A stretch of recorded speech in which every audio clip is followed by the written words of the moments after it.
Caffeen Oromiyaa yaa'ii mana maree shanaffaa fi xumuraa akkasumas yaa'ii tokkoffaa bara hojii ja'affaa guyyaa har'aa gaggeessaa oolan wixinee labsii gurmaa'insa caffee raggaasiseera.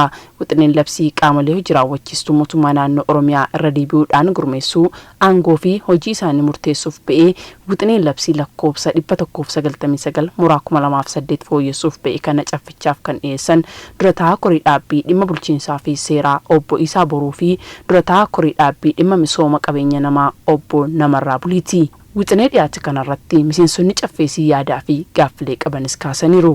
Akkaataan seektarri gurmaa'insi akka waliigalaatti itti ilaalame baay'ee gaariidha. Kanaan dura akkuma reefuna dura kaa'ame seektaroonni hojii wal fakkaatu kan waliif bu'amu akka daldalaa fi misooma gabaa haasaati kan turre. Akkaataa saniin dhimma dubartii fi dargaggoon yeroo dargaggoon hubannoon isaanii ol ka'ee gurmaa'uu barbaadanitti maaliif walirratti hirkata ka jennu haasaa turre. Arra deebi'ee sirraa'uusaa baay'eedha itti gammanna.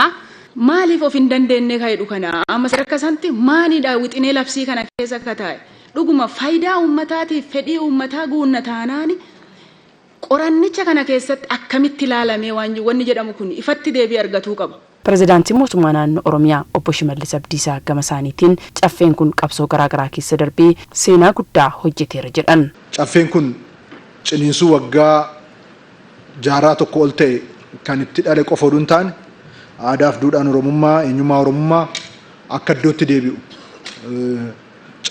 caffee seenaa guddaa hojjetedha. Tajaajila lammummaadhaan mana murtii aadaa murteessuudhaan gaachana sirnaa cimsachuudhaan duudhaaleen Oromoo kallattii adda addaatiin akka lafa qabatan caffee hojjetedha. Qaama caffee kanaa ta'uu fi caffee kanas tajaajiluun carraa guddaadha amantaa jedhuun qaba. Kanaaf miseensonni caffee keenya kabajamtoonni isin warra seenaa hojjetee fi seenanis bara baraan isin yaadatu waan taataniif baga gammaddan baga milkooftan isinin jechuun barbaada. Obbo Shimallis dabalataan yaada kaasaniin ijaarsii fi humni namaa kan ittiin madaalamuun guddaan misooma argamsiise irratti hundaa'a jechuunis dubbataniiru. Deemee ijaaramni jirus humni namaa jirus kan ittiin madaalamu misooma fideen boqonnaa uummata keenyaaf kenneen faayidaa uummata keenyaaf mirkaneessan qixa kana giddu galeessa godhannee yeroo yerootti ilaalaa fi sirreessaa ijaaraa kan deemnu ta'uusaa irraa barachaa kan deemnu ta'uusaa carraa kanaan kaasuun barbaada. Xumurarrattis miseensonni caffee Oromiyaa wixinee labsii dhiyaatee raggaasisaniiru.